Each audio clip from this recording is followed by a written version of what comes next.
So I'm honored to have Jonathan back with us again from the Summer Institute. Jonathan Spires is going to be speaking about the Middle East, a strategic overview. Jonathan is an expert, and I know he doesn't like the term, but it's true when it comes to this guy, on issues around Syria, Iraq, and Lebanon, and beyond. Jonathan he's the director now of research for the Middle East Forum, and is a journalist for the Jerusalem Post, and he also writes regularly for the Wall Street Journal and other publications around the world. He does incredible research on the ground. He's been known to show up in odd places around Syria and Iraq in his work and beyond. So he's really, he's not just an intellectual in the clouds, but really does stuff on the ground. So we're honored you're here. Thank you.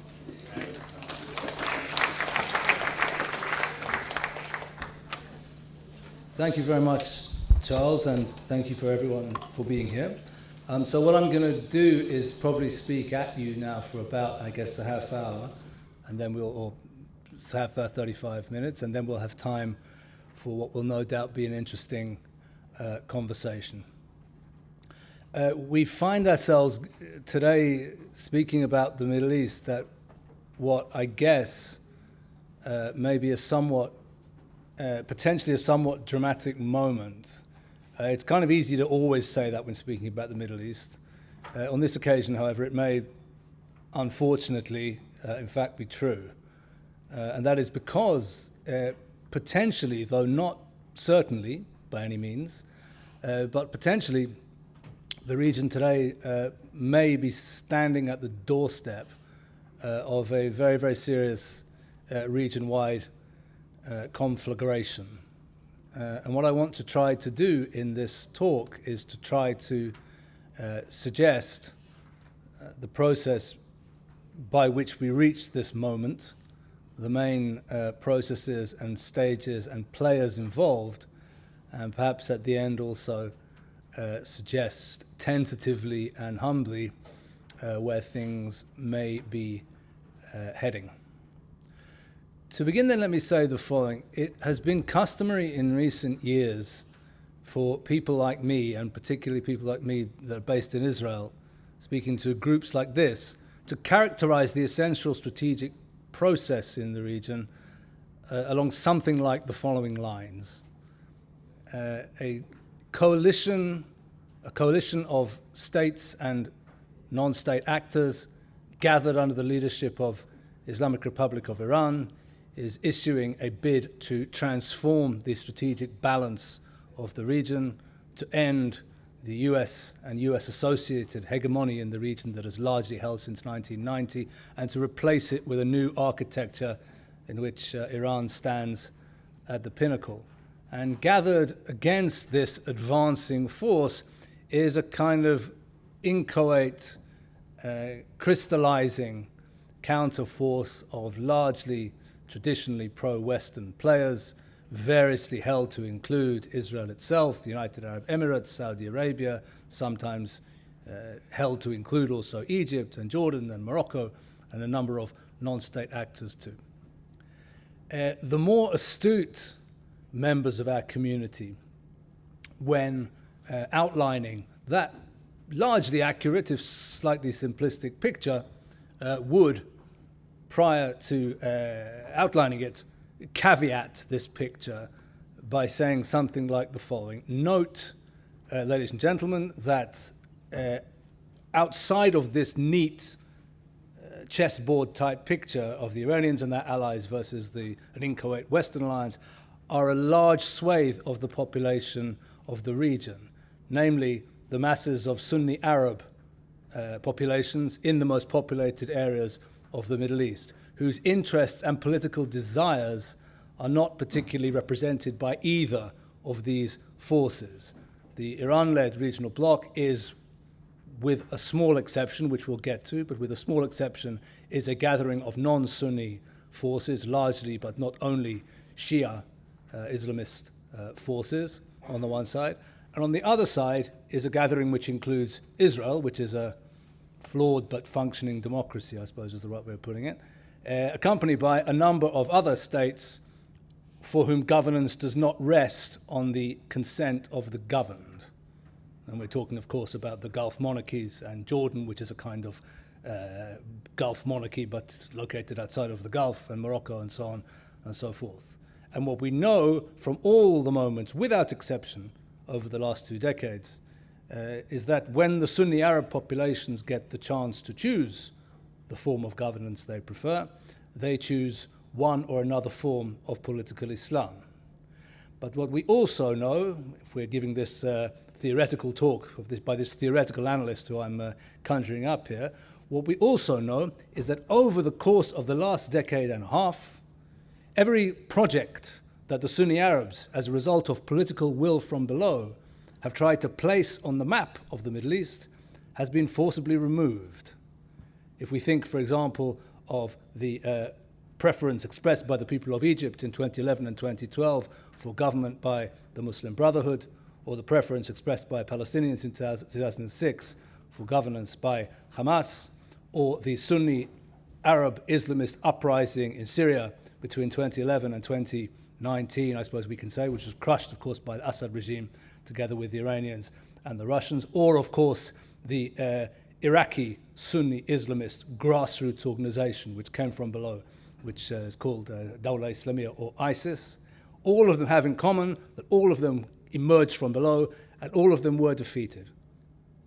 Which means that a wise analyst would have said something like the following: yes, let's talk about the Iranians and their allies, and let's talk about the challenge they pose and the Western gathering against them, but let us not forget the masses of the Sunni Arab population who have certainly not internalized their defeat, who have certainly not accepted that, okay, other people apparently run things and we have to stay out of the picture, apparently.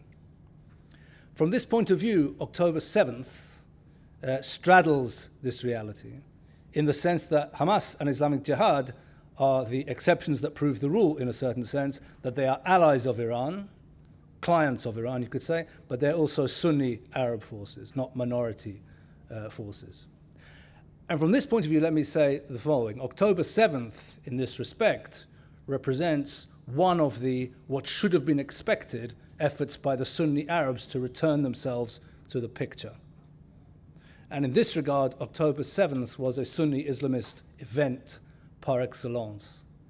I happen to have been present just 10 years ago now, in the summer of 2014, in the Ninawa Plains in Iraq, at the time when the Islamic State came sweeping across. So I have some experience of witnessing what Sunni Islamist and Sunni Jihadi events look like when they're taking place from quite close up. And I can tell you from that point of view, but it's not something to make you fall off your chair, that October 7th was indeed a Sunni Jihadi event par excellence.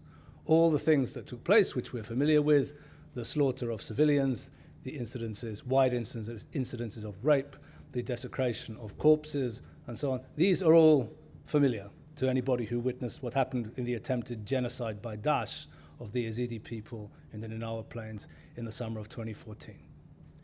But here's the interesting thing. October 7th was a Sunni Jihadi Islamist event par excellence. But October 8th, and every day that's come since then, was something quite different. October 8th, and every day that's come since then, was a mobilization of the Iran-led regional alliance par excellence.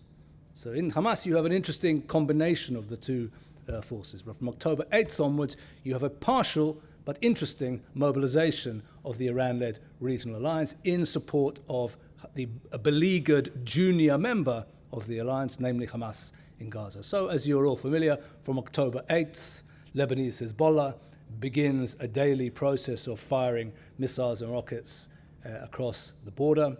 From November, we see, 2023 of course, we see the beginnings of the very successful and historically unprecedented, as far as I'm aware, campaign by the Ansar Allah or Houthis movement of Yemen to close down international shipping coming through the Gulf of Aden and the Red Sea on the way up to the Suez Canal. We also have witnessed a less remarked upon but no less notable campaign by the Iraqi Shia militias in cooperation with their more junior Syrian counterparts to strike at American and American allied forces in Iraq and in Syria. No less than, I believe, 175 instances of attacks of this kind on American forces, which were taking place with great intensity until January 28th, if you remember, when 3 American service people were killed by a militia attack in a base in Jordan close to the Syrian border, then stopped for a while, then recommenced in April, then stopped again, and have recently, just this week, recommenced again with a series of 3 attacks on American positions, the Ain al-Assad base and another position called Conoco, it's a Conoco gas field in Syria. So these then are the dimensions so far of what we are seeing, a partial mobilization of the pro-Iran regional alliance from a number of points across the region. The question I want to then ask or try to tease out is, how did we get to this point? Because it's a very strange point. It doesn't resemble the Middle East that we knew 20, 25 years ago, a situation in which Iran can, a non-Arab power, the Islamic Republic of Iran, can turn a switch, so to speak, and suddenly militia groups come alive across the heartland of the Arabic-speaking world, operating from some of the great cities of the Arabic-speaking world, Damascus, Baghdad, Beirut, and of course from some of the more obscure and forgotten parts of the Arab world too, such as Hodeidah port in Yemen, which turns out to be a strategic hub of great significance that many of us ignored. But how did we get to this point that the Iranians have this capacity? They haven't always had it. It's not normal. It's not. It's an anomalous situation by any account. So how did we get there? Let me then try to turn to consider this for a moment. The writer Arthur Koestler, in accounting for historic processes, used to speak of what he called a key and a lock, both of which were required to turn the process and get it started. The key being, of course, the subjective factor, and the lock being the objective conditions, historic conditions made available. From this point of view, in understanding the Iranian advance across the region to the point of the possession of this alliance of militias, we need to think both about the lock and about the key. With regard to the lock, that is to say, with regard to the objective conditions which have helped the Iranians along in this march, ongoing march across the region, I think there are 2 processes we need to consider. The first is the United States-led invasion of Iraq in 2003, which, of course, took down and destroyed a dreadful, brutal, one of the most dreadful and brutal, and that's saying something, of the regimes to have ruled Iraq and to have ruled the Arab world. But in so doing, also happened to demolish the main wall standing against the Iranian advance into the populated areas of the Arabic-speaking world. Saddam was many things, but he was also the enemy of Islamic Republic of Iran. He also happened to be the ruler from a minority community, the Sunni Arabs, of a Shia majority country. Which means, what can we do? It should have been foreseen, but it was not, that if you want to invade Iraq and destroy Saddam, and you also insist on creating representative institutions there, that's important too. If you don't care about that, this doesn't have to happen. But if you want to destroy Saddam and you also insist on creating representative institutions in Iraq, it is almost certain that you'll end up with a Shia-dominated country, which is fine, because Shia people are human beings as well, of course. But in the situation of politics that the region finds itself, that then becomes extremely likely that the Shia-dominated space will be dominated by Islamic Republic of Iran. That's just the way things tend to work in Shia Arab politics at the present time, and that indeed is the way that it worked in Iraq. So, first lock aspect to consider, invasion of Iraq and the emergence, now I think almost completed, though other analysts dispute this, now almost completed, of domination of the Iraqi system by Iran-associated political and military forces. This is the first lock element, objective element. The second, and maybe more important and more interesting in a certain way, objective element was the series of revolutions, counter-revolutions, civil wars that hit the Arab world in late 2010 that was initially misnamed the Arab Spring. Nobody called it that for long, for reasons we all know. But this process succeeded in opening up additional parts of the Arabic-speaking world to the Iranian influence, most importantly, for the sake of our discussion, Syria and Yemen. in both Syria and Yemen, in the context of state fragmentation or collapse, it turned out that the Iranians were uniquely well equipped to take advantage of the emergent reality. Why is that the case? Why were they uniquely well equipped? This brings us then to consideration of the subjective factor. As I say, okay, we understand states collapsed, states fragmented, there was civil war. There was civil war fought out on the basis to some degree of ethnic or sectarian or maybe tribal loyalties. But why does it turn out that the one who wins again and again in this context is Islamic Republic of Iran? And in this case, in this aspect, we have to consider the subjective capacities of Islamic Republic of Iran, and specifically those of the Islamic Revolutionary Guards Corps and of its expeditionary force, the Quds Force, which is a group of people with a skill set which, as it turns out, was and is remarkably well suited to the moment that our region is passing through. Because what is Islamic Revolutionary Guards Corps? What is Quds Force?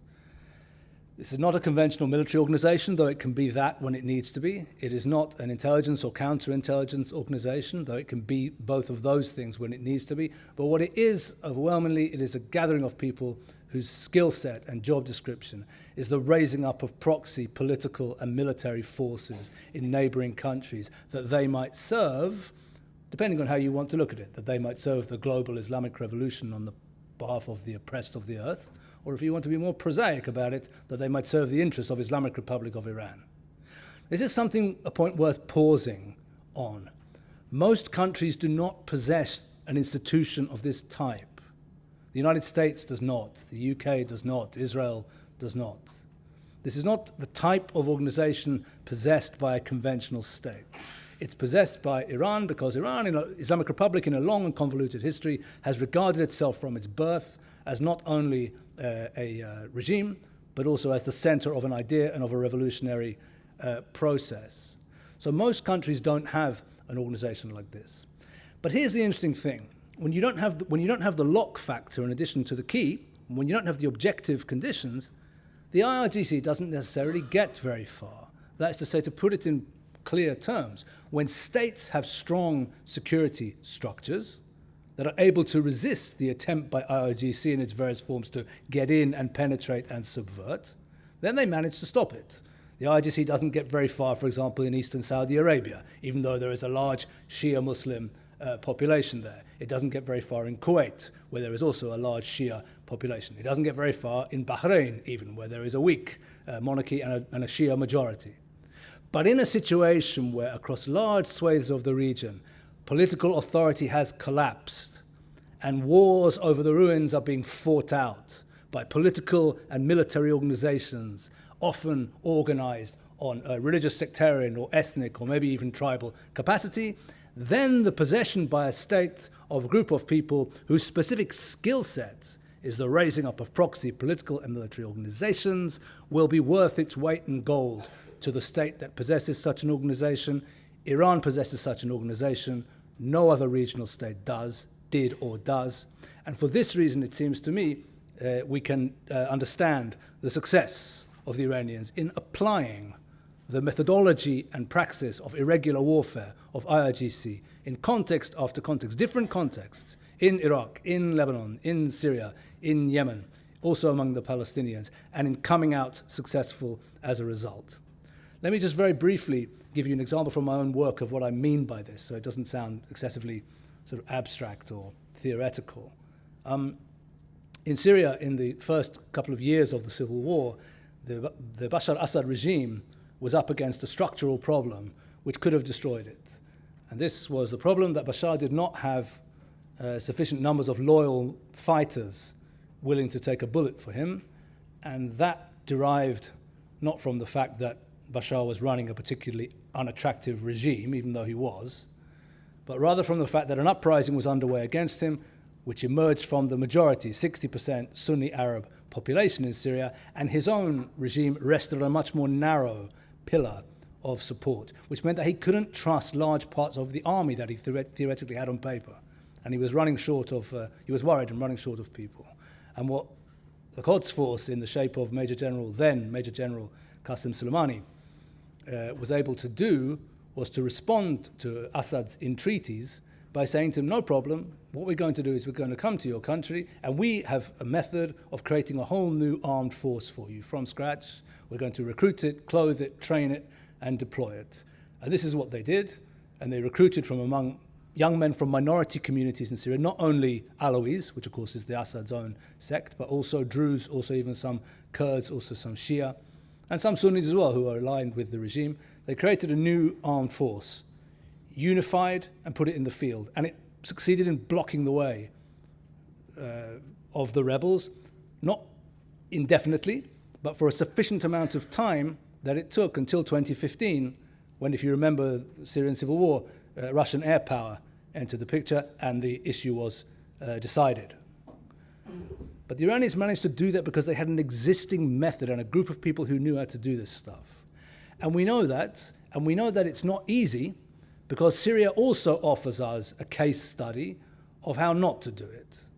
Because on the other side from the Iranian Bashar Assad side were attempts by the Americans and the Turks and the Gulf Arabs, specifically the Saudis and the Qataris, to try to pull off something similar on the rebel side, to pull the rebels together into a united army that could threaten the regime. And there what we saw was how not to do it. Because what was produced was complicating lines of support, crisscrossing each other and resulting in chaos and failure.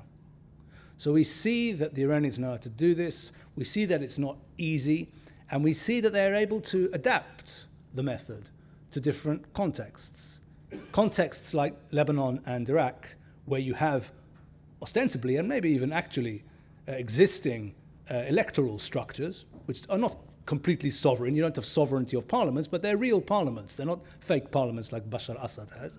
In those contexts, the Iranian party will become a party in the real sense, a political party as well as a militia.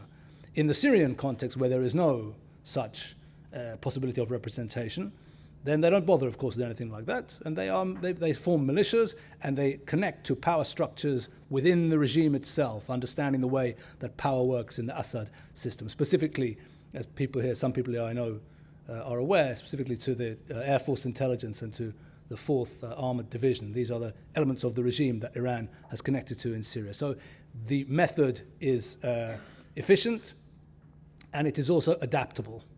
And as a result of this application of this method to the historic conditions of the Arabic-speaking Middle East, over the last 10 or 15 years, Iran has come to the situation which we witnessed on October 8th, where it can flick a switch, so to speak, and suddenly militias, military groups come alive and begin to operate in context after context, in coordination across the Arabic-speaking Middle East. Thus far, then, with regard to the Iranian method and how it got the Iranians to where they are. What about with regard to the counterforce? We used to talk, our theoretical analyst who we spoke about a few minutes ago, he or she and many others were very keen on talking about, yes, there is the Iranians, but there is also the emergent counter-alliance as well. The counter-alliance has always been a much more inchoate and less crystallized force than is the Iranian grouping. Nevertheless, it enjoys considerable advantages over the Iranians and their friends, which we should not forget. Who would we include in this group? We've already said Israel, United Arab Emirates, the Abraham Accords countries, of course, and probably also on a tacit level Saudi Arabia, and maybe also Egypt and Jordan and Morocco. What are the advantages that it enjoys, that this group of countries enjoys over the Iranians, even though they're much less organized and crystallized than the Iran-led alliance? Well, the answer is kind of obvious. When it comes to conventional activities of almost any kind relevant to statecraft, these countries are far more advanced than the Iranian side is. First and most importantly, perhaps, in the field of economic activity. The Iranian alliance is an alliance of the poor. And you know something? It's an alliance of the poor that's getting poorer. Because the Iranian-led method produces poverty and impoverishment and eventual economic collapse in the countries which it takes over. It doesn't have an economic model, not for Iran itself, not for the countries that it rules. By contrast, the counter-alliance is an alliance at the center of which are rich countries, economically successful countries. Think of Israel, think of United Arab Emirates, and so on. So conventional economic activity. conventional military activity as well. Let us not forget that what the Iranian method, the IRGC method, is very good, but it is a method which emerged because of Iranian conventional military weakness and the absence of desire on the part of the Iranians to become strong in a conventional military way.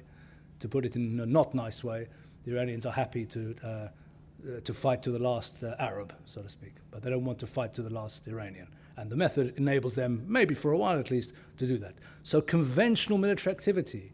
People here probably remember the famous war between the wars that the security establishment in Israel was very proud of up until October 7th. We're having this war between the wars. But we were managing to stop the Iranians through conventional intelligence and conventional air activity in Syria and Lebanon, week after week, month after month, to frustrate their designs, so we thought.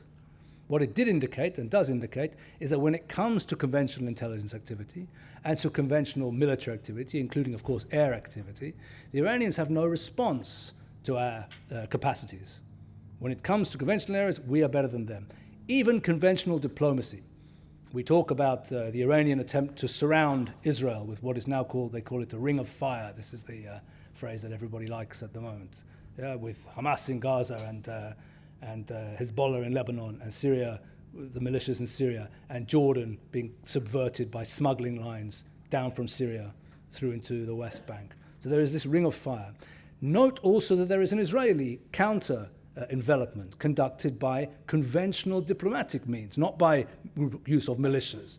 Look at the Israeli relationship with Azerbaijan. Look at the Abraham Accords, Israeli relationship with United Arab Emirates. Look at the map, and you will see this brings Israel also to an attempt at a kind of counter-envelopment of Iran.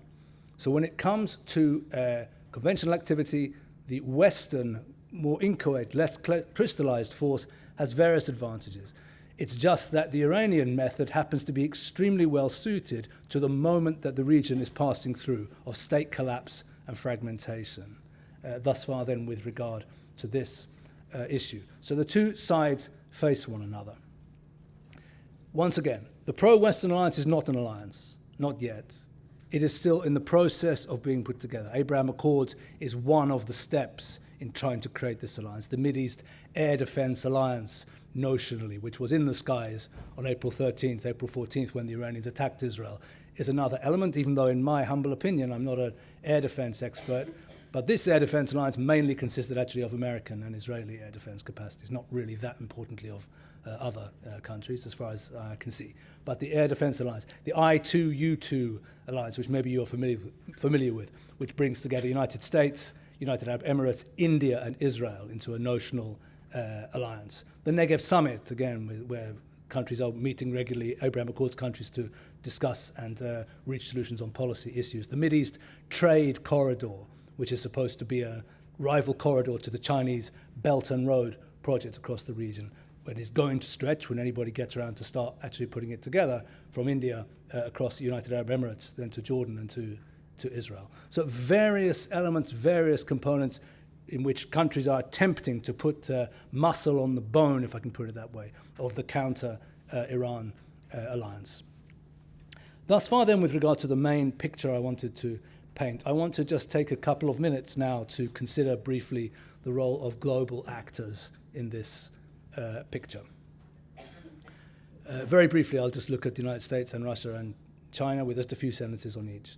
With regard to the United States, of course, is the most central and pivotal actor here.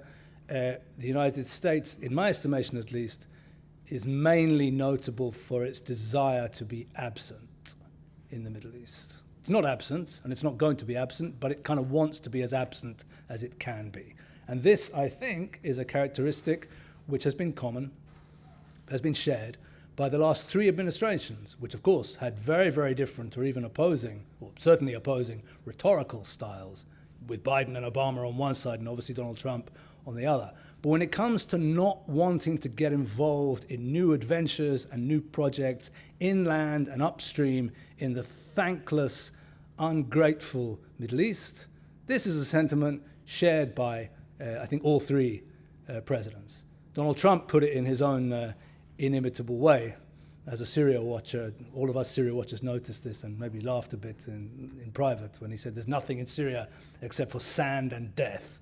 So this was Trump. Of course, you can't imagine Obama even Biden expressing themselves in that way. But actually, what was behind the sentiment was something which they also shared, a desire to not get involved in new commitments in the Middle East. Why? Variously, because of course the United States, as many here know better than I, is in the beginnings, in the foothills of a peer competition with a peer competitor, People's Republic of China, and it doesn't really have bandwidth for new adventures or new forever wars in the Middle East. Secondly, of course, America is having a profoundly significant conversation with itself about what kind of country it sees itself as and wants to be, and that takes up time as well. And thirdly, of course, because war has returned to the European continent since February 24th, 2022, in the shape of the Russian invasion of Ukraine. And so America has plenty to think about in those terms too. So it wants the Middle East, as far as it can, to manage itself and to keep things quiet.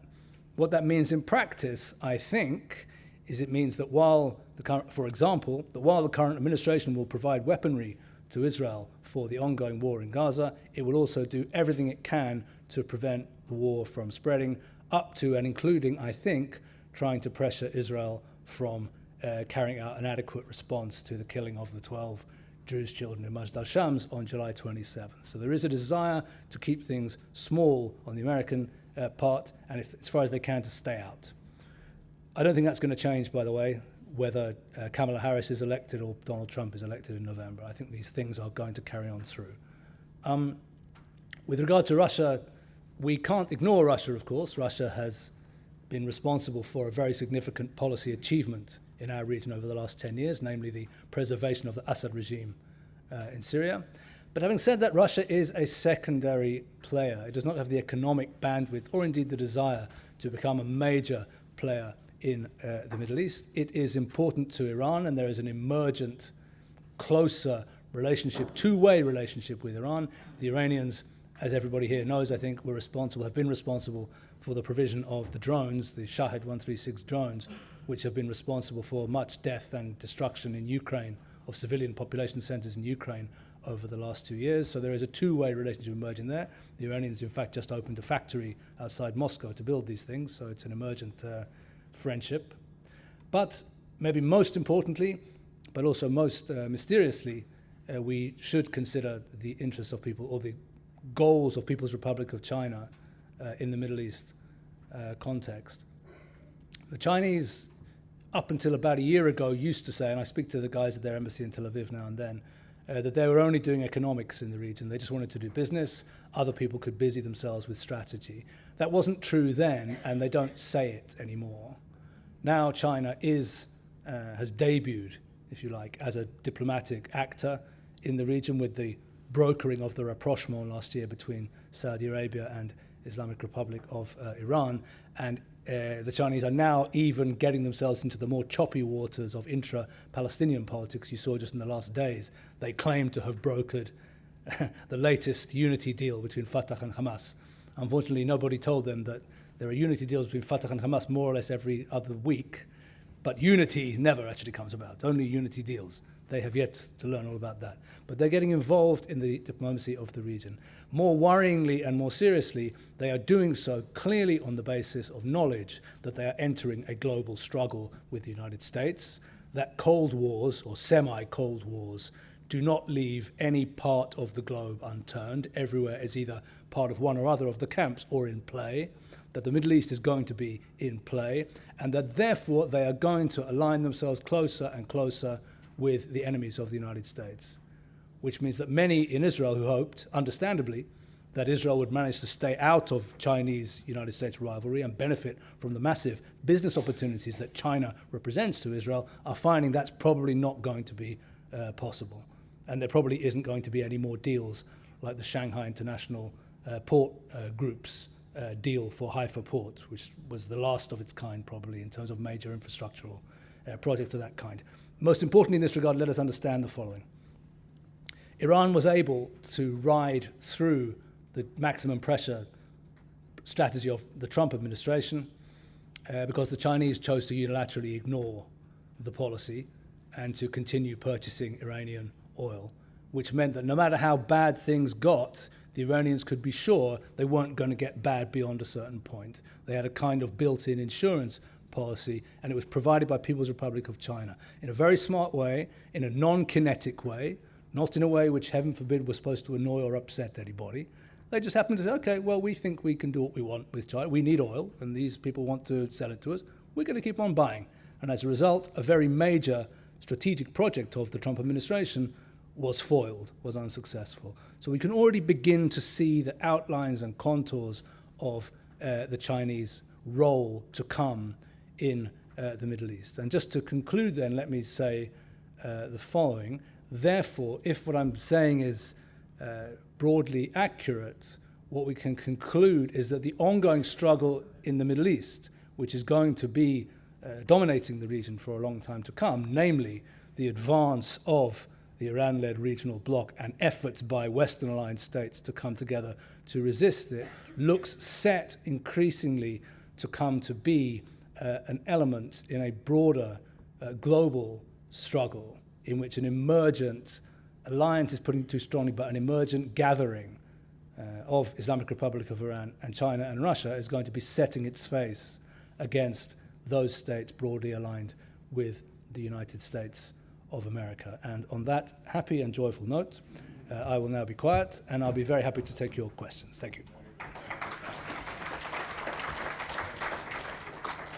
Thank you, Jonathan.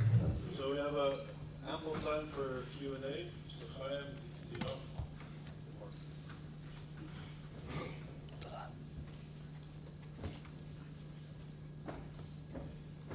Thank you for a very sophisticated analysis.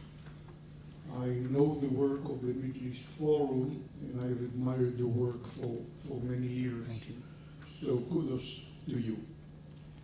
Here is my question. When you look at these two arches, the Iranian arch and let's say the counter arch, right? The Iranian arch is already there and working.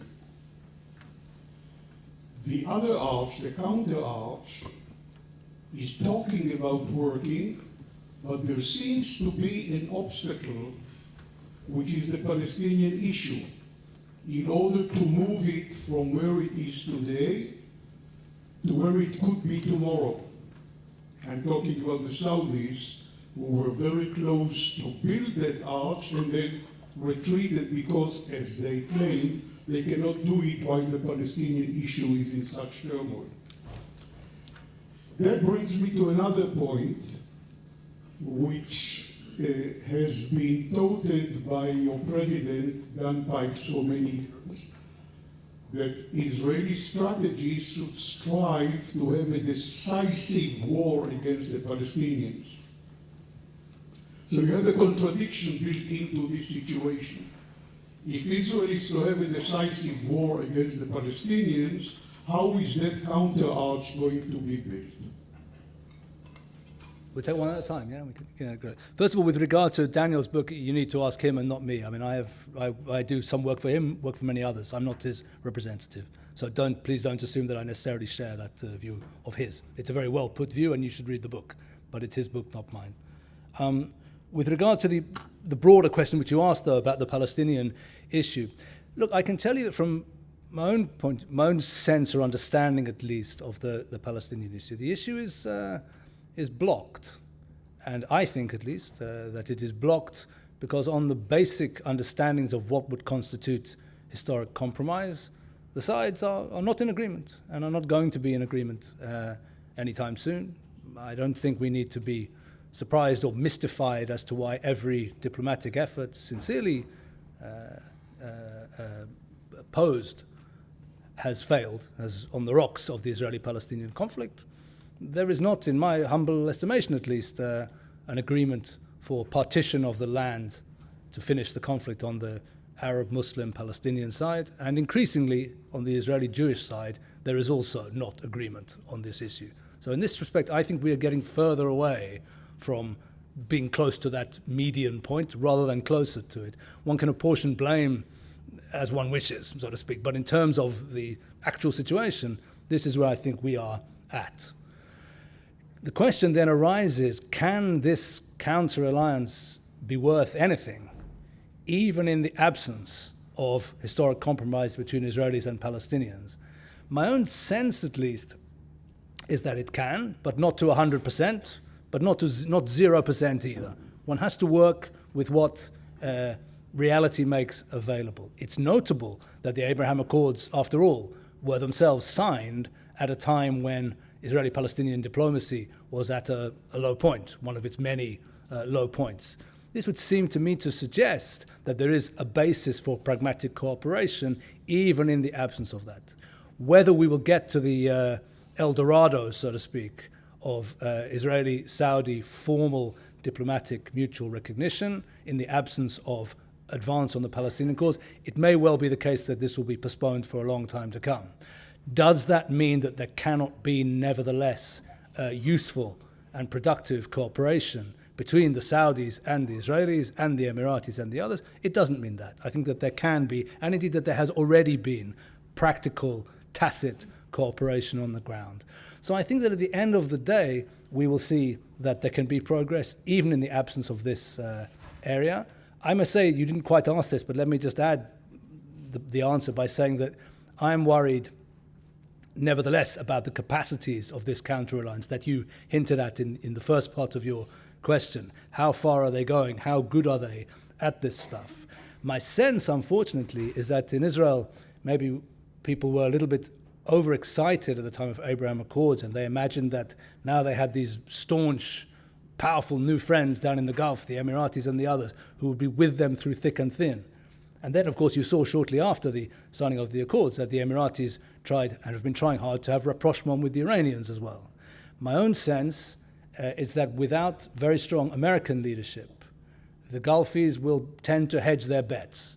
If they think that the Americans are on board and are leading this alliance, that CENTCOM is there and that the 6th Fleet and the 5th Fleet are there, and even more importantly than those, that there is will on the part of the President to push this forward, then they will be part of this alliance to the full extent. But if not, they will not be. And I'm not quite sure if there is going to be in the immediate future.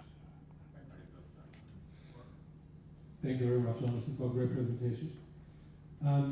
You painted this contrast between the event of 7 October itself, what you kind of described as a signature expression of radical Islamist, Sunni radicalism, so to speak, and you said you saw like similar scenes like elsewhere where this kind of like ideology struck, and the events of 8 October, where you said like this whole like Iranian-led alliance came in, right?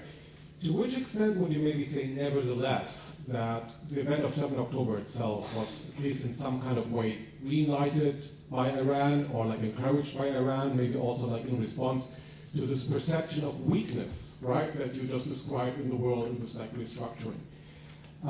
Second question, what role do you think could the Kurds maybe play if the West would be maybe decide to become like a more decisive player in this conflict? Thank you. Sure, thanks, Mark. Okay, so with regard to the first question, yeah, I think there's no doubt that, as we know and we observed, there was plenty possible to observe also in the months prior to October 2023. There was a kind of diplomatic ferment going on between the Iranians and Hamas and Hezbollah, and something clearly was being planned. I don't know the extent to which there was coordination. I don't think any of us do on the day. I don't think that any evidence has emerged to suggest that there was tactical moment-to-moment involvement of the Iranians. Certainly I'm not aware of any such evidence. But undoubtedly, there was a sense that something was going to happen.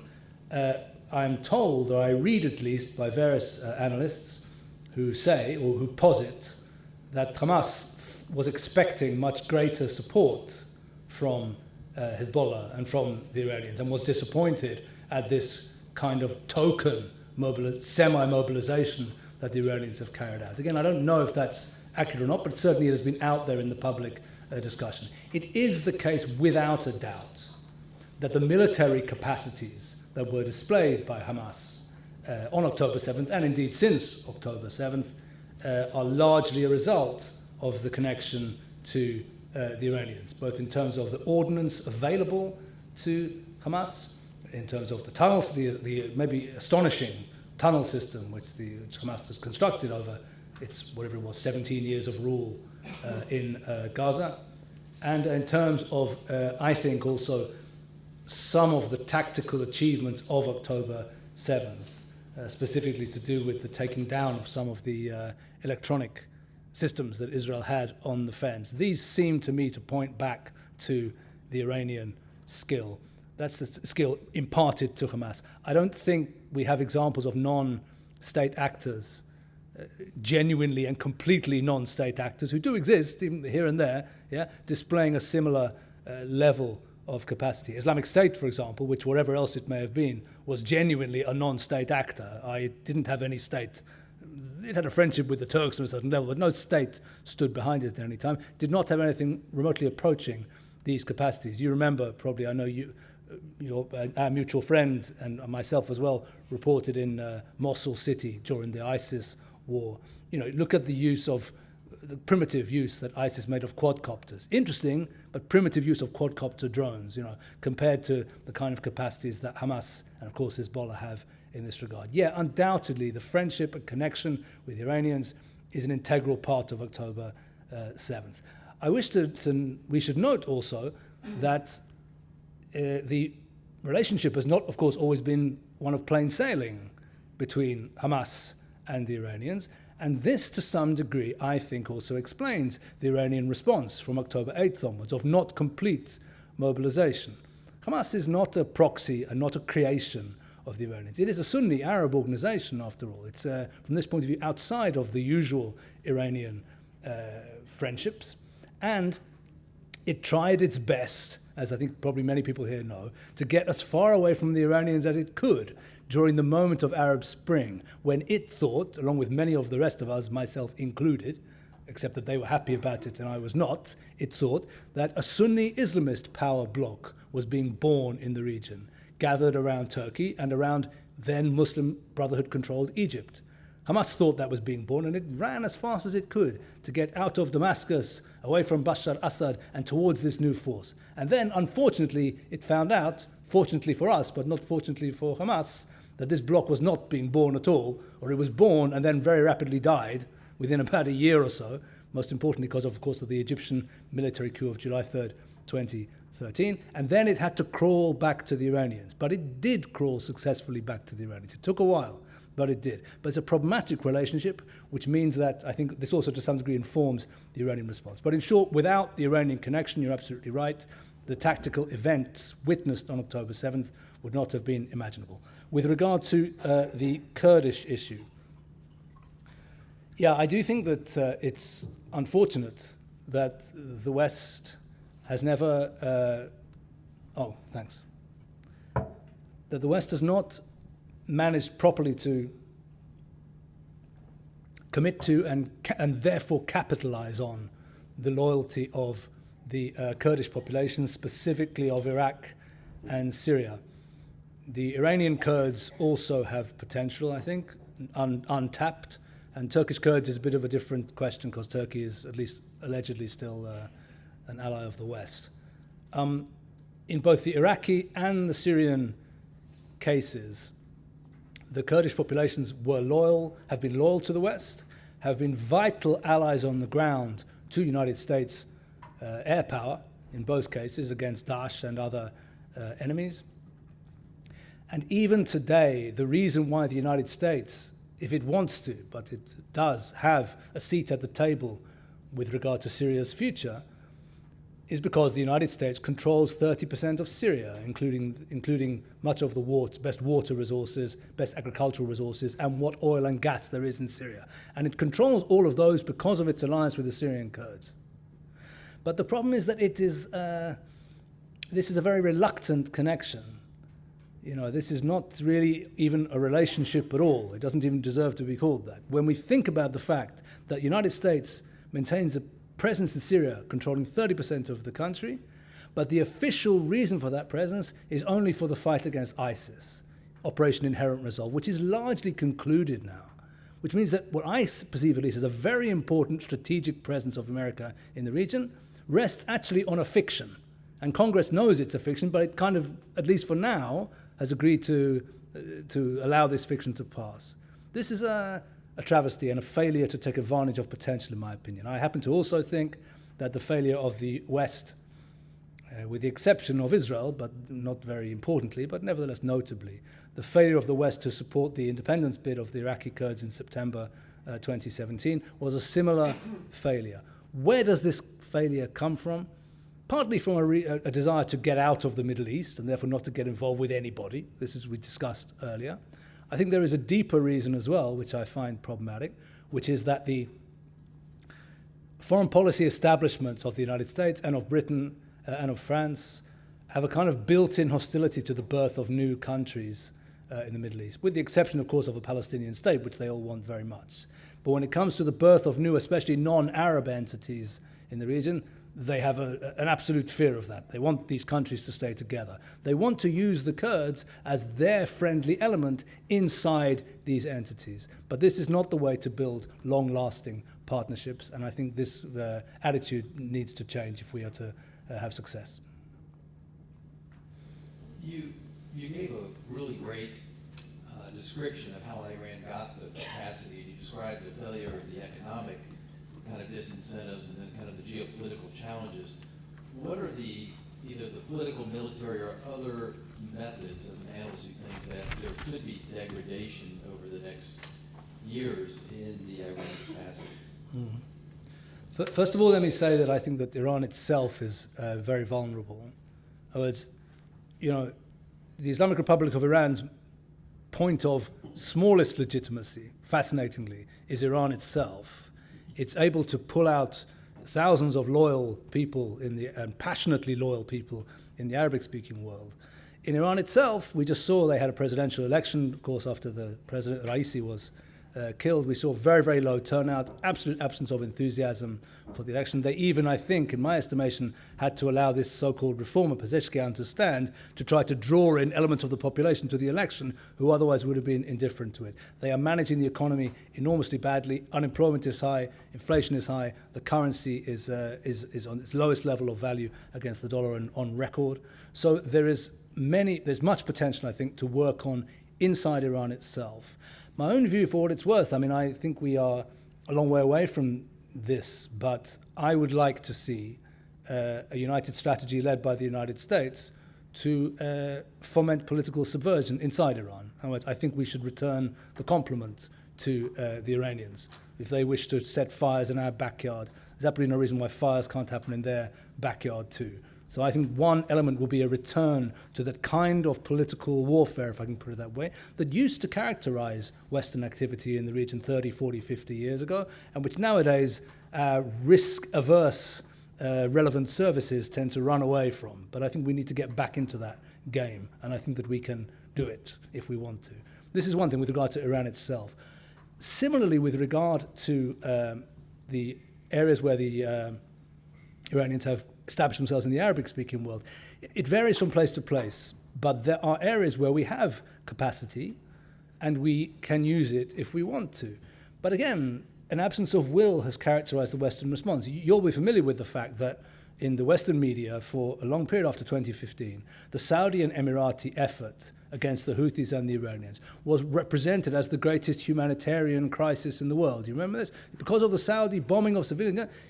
First of all, it's not even accurate. But secondly, the crisis was at least as much the responsibility of the Houthis and Iran as it was of the Saudi and Emirati side. But the point is that we should have been, as the West, getting behind those forces, because there we have forces willing to put up a fight, who in fact did prevent the strategic catastrophe which would have taken place had the Houthis and Iranians reached Bab el-Mandeb, right at the south of Yemen, and then they would have been able to choke off completely shipping coming through the Gulf of Aden to the Red Sea. So we have assets, but because we're not seeing it properly as the contest that it is, we are reluctant to make use of them. Now there are areas, and I don't want to sound simplistic, there are areas of this map where actually we hardly have any assets. I think, for example, inside Lebanon itself, to my very great regret, it's very hard to point to anybody who has both the will and the capacity to resist Hezbollah. And I speak to people from the Christian side and from the Sunni side in Lebanon who try and say, no, there is this one and that. Yeah, I don't really buy it. I wouldn't recommend to anybody to waste any money, frankly.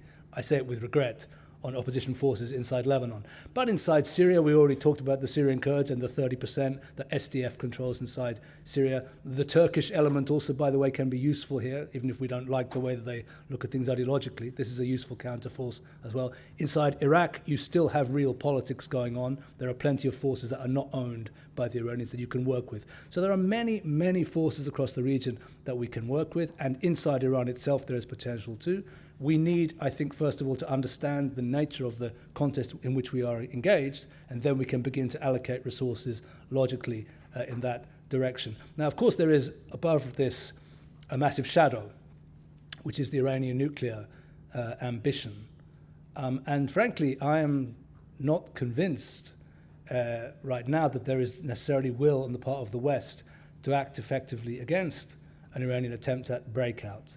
I think in Israel, if Israel knows in sufficient time that the Iranians have decided on breakout, then there will be Israeli military action of one kind or another against the program. But this will be in the nature of a Hail Mary pass, I believe it's called in American football. It'll be like, okay, this is the lot, we have to do something, even without the Americans. It will be a very desperately difficult move. So the nuclear shadow over all this is very, very relevant indeed.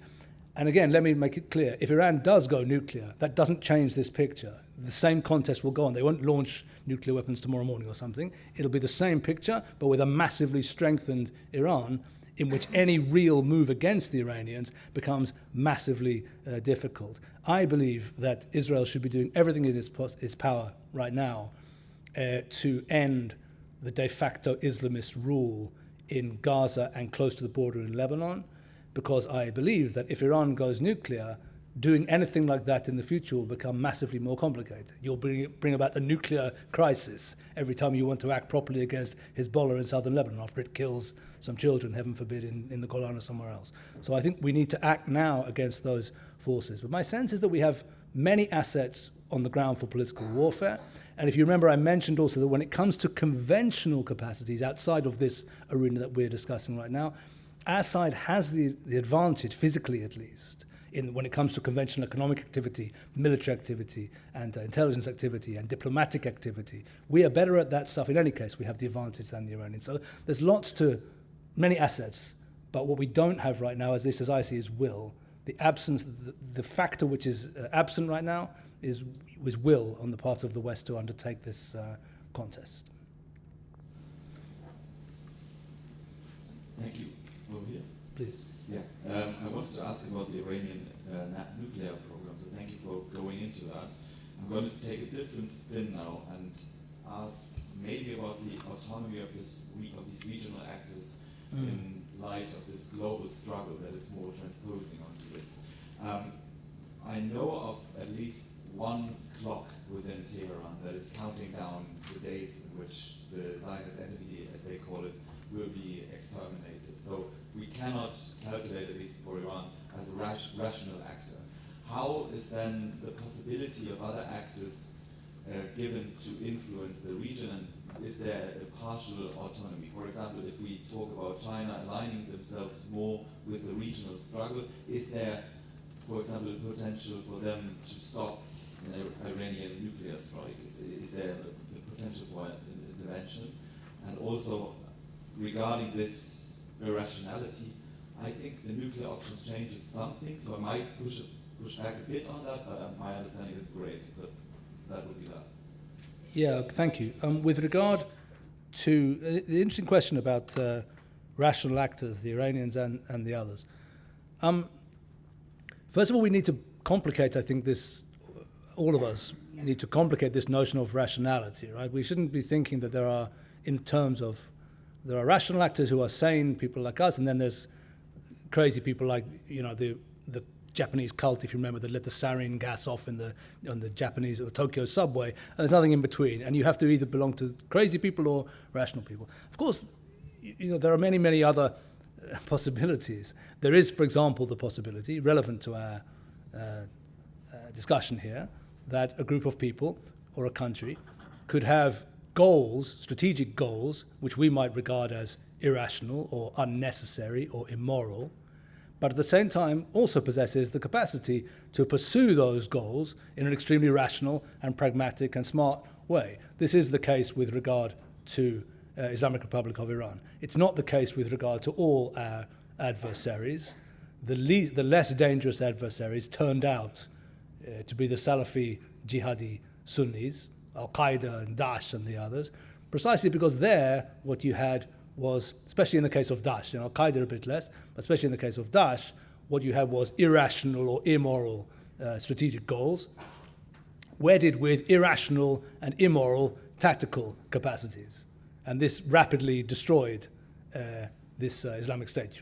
On the most simple level, why did Daesh begin to publicly execute American journalists and put the executions on YouTube? What possible goal was served by that? What they managed to do was to unite a US-led coalition which then destroyed them. It made no sense. The Iranians don't make mistakes like that. The Iranians kill Western journalists too, of course, but they don't do it and put it on YouTube afterwards. So we have here a case of maybe irrational or at least unpleasant strategic objectives, but being pursued in a very, very rational way. I would suspect that that is going to continue. There is, of course, you're quite right to point out, a contradiction, potential and actual, between the strategic goals of a country like China or Russia and that of Islamic Republic of Iran. Neither China nor Russia are committed to the destruction of Israel. Certainly in the case of China, Russia a bit less, but certainly in the case of China, what it likes is it likes peace and quiet. It likes strong, centralized, maybe authoritarian regimes. From this point of view, the Chinese preference is almost the opposite to that of the Iranians. And this is something interesting and maybe worth thinking about how one could work on this. What the Chinese tell you again and again, and this is how they act as well, is we don't care what ideology you want to run your country under. If you want to run it under Zionism and Jewish nationalism, fine. From their point of view, you can run it under worship of dogs also, and it would interest them no more or less. But the question is, can you keep things quiet?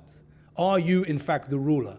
Can you guarantee that if we have an investment, we build a railway line across your country, that we'll be able to get money back on our investment? It won't be taken over by some crazy people the next day and the railway freight destroyed. So this is an interesting contradiction, and absolutely yes, I think there is there could be down the line what to work with in terms of pushing having leverage, with a wedge between China and Iran on these kind of areas. Remember that the Chinese may be buying Iranian oil, but most of their oil they get from Saudi Arabia. The point about China is it trades with everybody. It trades with Israel and the enemies of Israel, and it's big enough to be able to do both. So it's not something optimally good, but it's certainly something that you can work with, these different strategic goals. And with Russia, the same. Look at the way in which Israel was able to continue almost nightly bombing of Syria in the pre-October 7th period, and even to some degree after October 7th period, at a time when the Russians had state-of-the-art air defenses in Latakia province, right? The famous Khmeimim air base in Latakia province had S-300 battery. Now, friends of mine who know air warfare better than me, and it's not hard to know air warfare better than me, tell me, actually, our Israeli pilots could have taken on the S-300. The Russians were right to not. Maybe this is even true. But the point is the Russians did not try to activate it. So here again you have an example of, this is Russia, the ally of Iran, the ally of Bashar Assad, but actually saying to Israel, you know something, if you want to bomb Syria as much as you like, you can do so, don't bomb anything close to us. And we'll happy to let you do it. So again, yes, there are differences here, there are complexities here, there's plenty to work on, and any sane strategy will do its best. We don't need to get into a world where we say it's 1939 and China, Russia, and Iran are Mussolini, Hitler, and Imperial Japan, and there's nothing left but just struggle from tomorrow morning till the death of either us or them. We're not at that point yet. There's plenty to work with in terms of these contradictions. This was the question. Was there another question, or that was it, I think? Yeah, okay, thanks.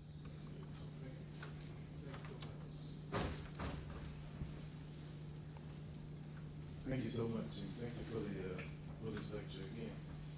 My question is something that my students always ask, and this is, why are two historically opposing groups working together in the first place? So why is a Sunni Muslim offshoot of the Muslim Brotherhood, Hamas, why are they working with a Shia revolutionary country such as Iran? And why does Hamas lament European, why do you think Hamas laments European involvement in the creation of the state of Israel, but turn a blind eye to European involvement in the creation of Saudi Arabia, or even Saudi Arabia's role in the toppling of the Ottoman Empire, which Hassan al-Banna, the founder of the Muslim Brotherhood, essentially says is the creation of Muslim vulnerability in the Middle East. And my last question, just quickly, is before October 7th, there were several African countries that were gravitating towards relations with Israel. My question in that regard is, how soon do you see, or where do you see, predominantly Muslim countries returning to the table to normalize relations with Israel at this point? Thanks.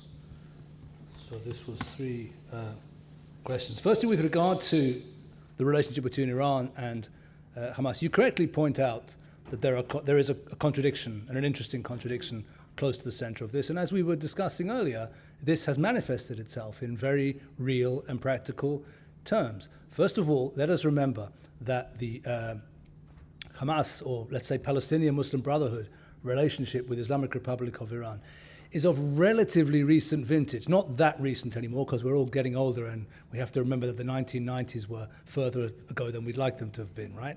But nevertheless, the relationship only dates from the early 1990s. Remember that there was this pivotal moment when the Rabin government in Israel chose to expel, if you remember, 400 senior Hamas activists over to southern Lebanon. And this was the point really when they became acquainted with Lebanese Hezbollah, and we can begin to see the relationship flourish from that point on. But between 1979, so to speak, when Islamic Republic of Iran was born, and early 90s, there wasn't really a relationship between Muslim Brotherhood and the Palestinian iteration and Islamic Republic of Iran. Worth noting that there was a relationship all the way back to the very early 80s between Islamic Republic of Iran and Palestinian Islamic Jihad. It's a different kind of movement. It doesn't emerge from Muslim Brotherhood circles. Actually emerges from former Fatah people, many of them that went into Islamic Jihad. And this movement was with the Iranians from the start.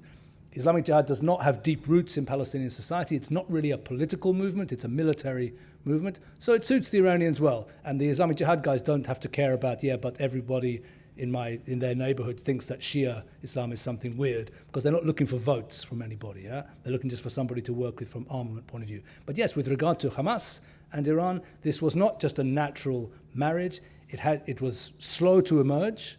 As we mentioned, during the period of the Arab Spring, it almost died, and the relationship would have died had the Sunni Islamist power bloc, which is a much more natural friend for Hamas, actually come into being. As I say, if you can imagine an alternative reality in which the Sisi coup in Egypt failed, and we now were in a situation of an entrenched, advanced Muslim Brotherhood regime in Egypt, which would by now probably have thrown the peace agreement with Israel into the trash, and it's closely aligned, let us say, with Islamist Turkey. And if we can imagine in our scenario that the Islamists also won the day in Syria instead of being defeated, so you would have Islamist Syria, Islamist Turkey, and Islamist Egypt surrounding Israel, this would be a much more happy and normal situation for Hamas to align with than its current set of alignments. But this did not come into existence. It's a practical movement, so therefore it made the alliances which it made. From Iran's point of view, because this of course is all from Hamas's point of view, comfortable for them or not comfortable for them, from Iran's point of view, what role does this friendship or alliance play? It plays, I think, two roles which are very important. First of all, we should not rule out the presence of genuine ideological commitment on the part of the Iranian regime. It is a form of naivete masquerading as non-naivete, to say, but these guys they don't really believe anything. It's just about power. So what's the cynical interest behind this?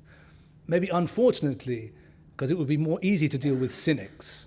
Not everybody is cynical in the Middle East. Some people are a little bit cynical, but also fanatical. They really believe in the ideology they profess to believe in.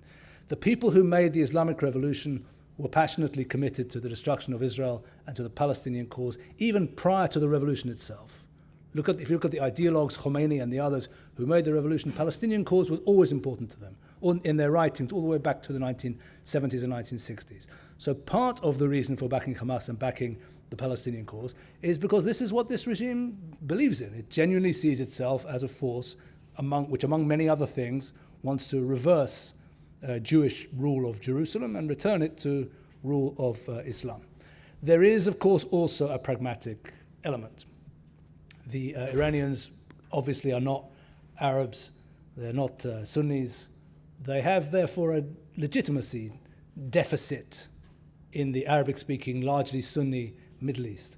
And they are trying their best to reduce that deficit as best they can. And grabbing the banner of the Palestinian cause is quite an effective way of doing so.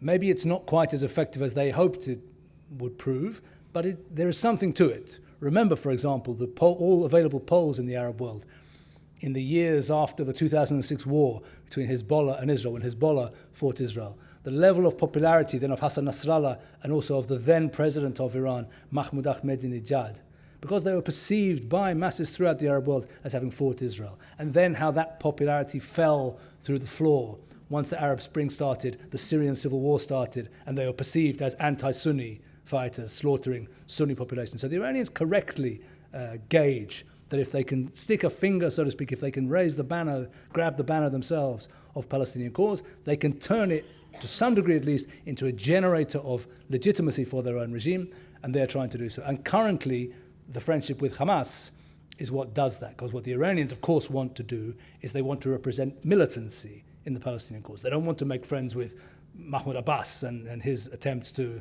have negotiations or whatever it is. They want to make friends with the fighters so they can claim they're the ones backing militancy. And this is, I think, has proven quite successful in many ways.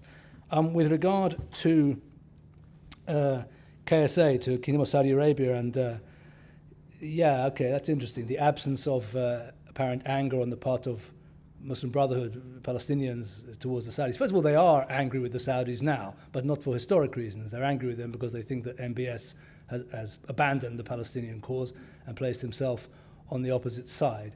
With regard to the issue of European support, or British specifically, and then American involvement in establishing Saudi Arabia, it's an interesting point, but it's a historical point. I don't think this is what is motivating people in the region right now.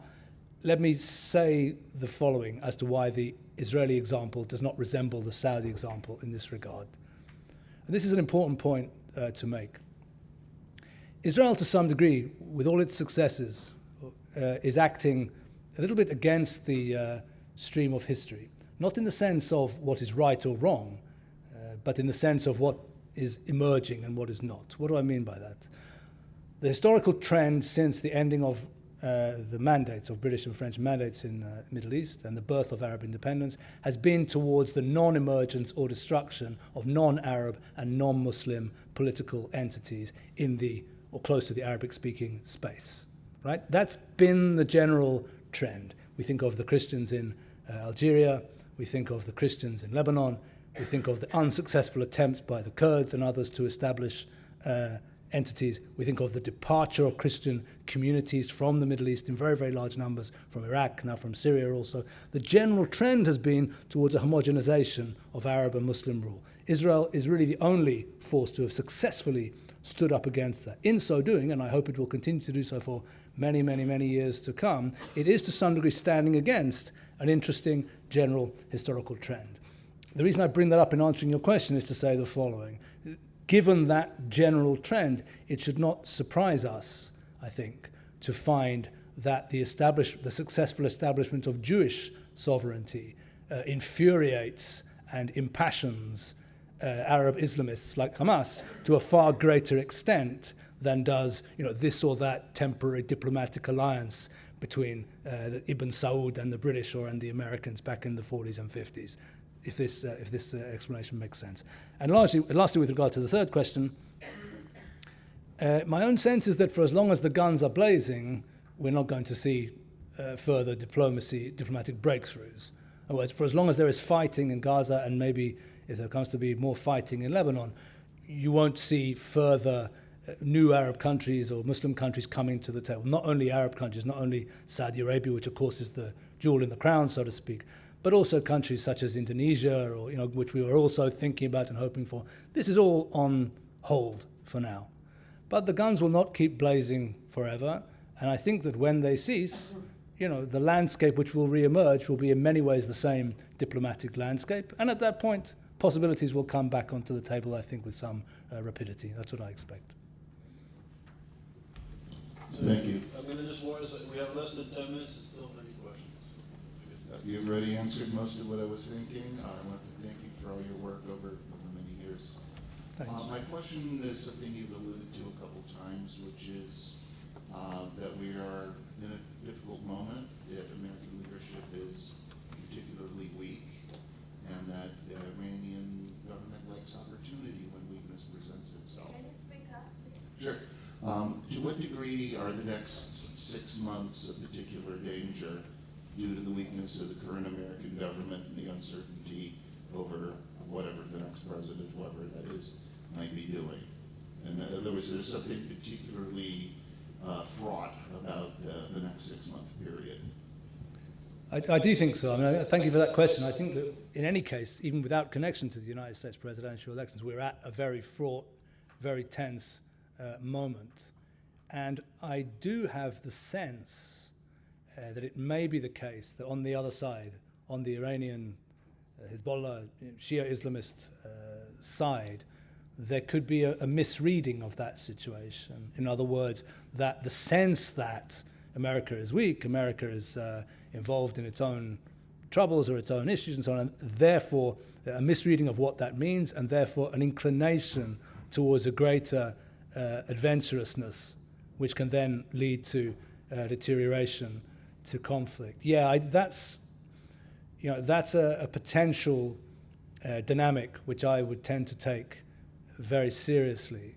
I mean, after all, we know that our Islamist enemies have a tendency to misread our systems, and then we pay a price for it. Generally, they pay, in the end, a greater price for it. But they have this tendency, and we know the famous example everybody gives is that, of course, of Hassan Nasrallah saying on Lebanese TV after the 2006 war, if I'd known the nature and extent of Israeli response, I would never have launched the operation to kidnap the soldiers, which launched, of course, the 2006 war.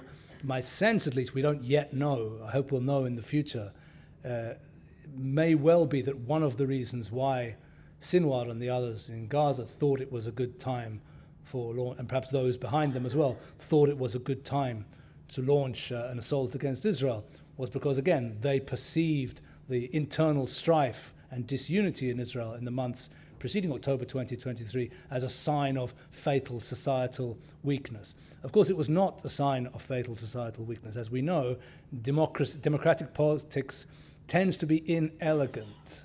Right? It tends not to be like a dance. It's more like a brawl than a dance. Yeah? But this can cause those who don't come from within those systems to misinterpret that as evidence of weakness, and then to act in ways that end up being detrimental to us, but in the end also to themselves. So yeah, I don't in any way rule out that dynamic. I take that very seriously, and I think we should be watching that very carefully over the months ahead. So I'm going to ask you, I'm going to do, there's a lot of people have been patient. If you can ask a question, I'll collect 3 questions, and we'll give you the last one. I'm wondering if you have any thoughts on how climate change might be factored into the geopolitical situation in the Middle East in the future, just because it's something that I haven't really seen brought up in conversations about the Middle East in the future. Mm-hmm.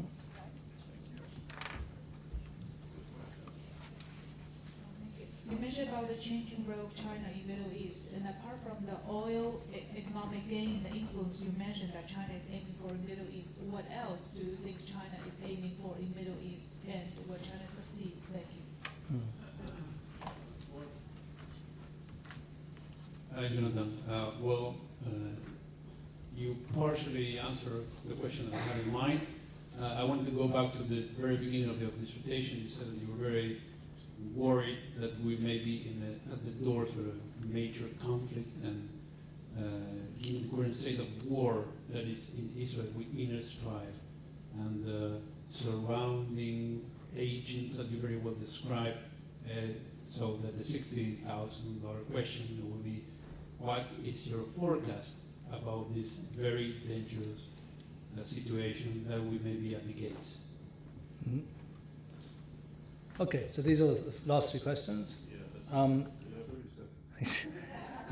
Regarding climate change as a factor, the answer is that we can already bring examples where climate change has produced political processes in the region. And I would, as a student of Syria, for example, I would call all of us, or encourage all of us, to look at the fact that the emergence of shanty towns around major cities in northern Syria as a result of poor harvests, as a result of absence of rain, in the 2 or 3 years prior to the outbreak of the uprising in Syria.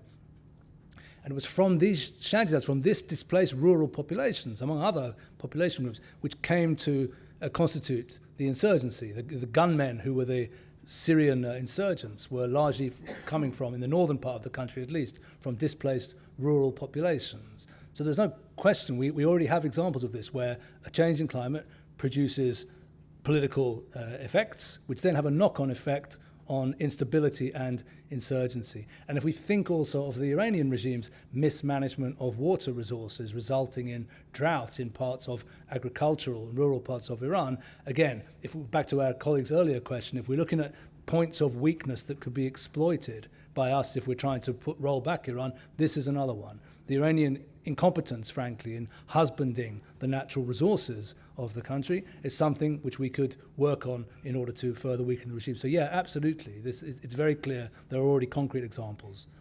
Regarding what does China want? I mean, as far as, look, we can ask the Chinese, and they'll tell you, of course, what they want is they want trade routes. That's what they want throughout the world, and the Middle East constitutes an important way station of the Belt and Road project, for obvious reasons, really. If we think about the fact that Europe represents a massive market for China, and you look at the map, if you want to get from southern China to Europe, you have to go through the Middle East. So Middle East is a very important way station on the Belt and Road project. And if we think of Chinese investment in ports and in infrastructure and in railway projects across the region, this is the central role of what China is doing. This is the official thing. That's what Chinese diplomats will tell you they're doing as well, and they're telling the truth.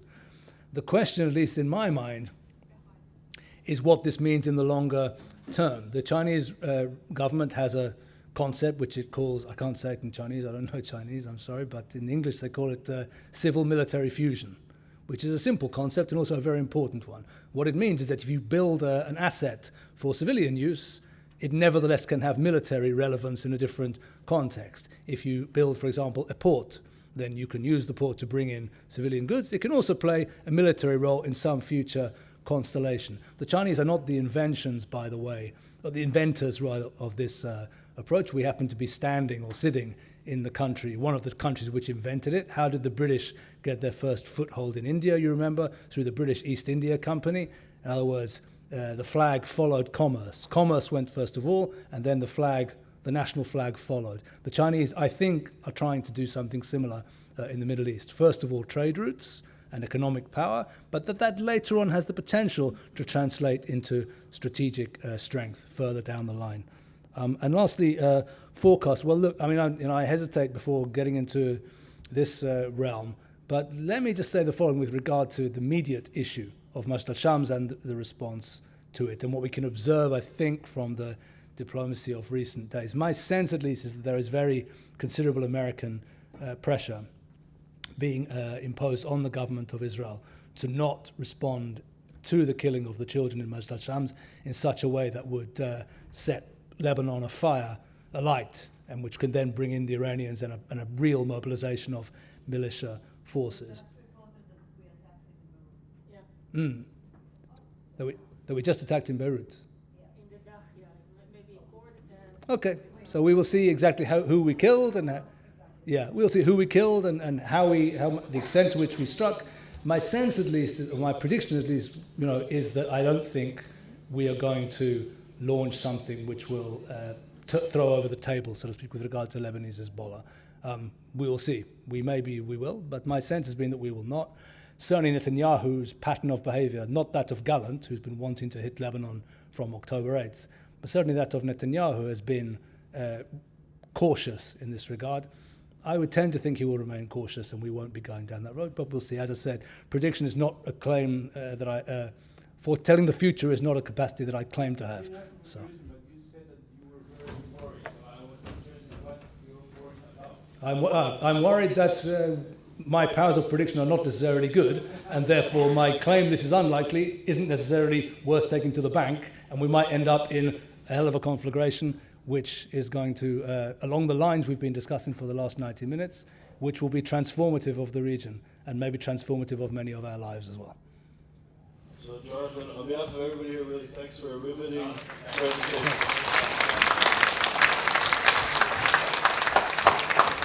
So, everybody, there's just stay a moment. El Shaddai has a couple of announcements. And thank you for an intense but great day. Yeah. Just 3 brief announcements. 1, everybody's breakout groups. The location of each person's breakout group is in the WhatsApp. If you're not there, let me know. But the location is listed there, so please report there at 6:15. It'll go from 6:15 to 7 o'clock. Number 2, you'll be in the same groups for the rest of the period. So in the same rooms and in the same groups for the rest of time. Same for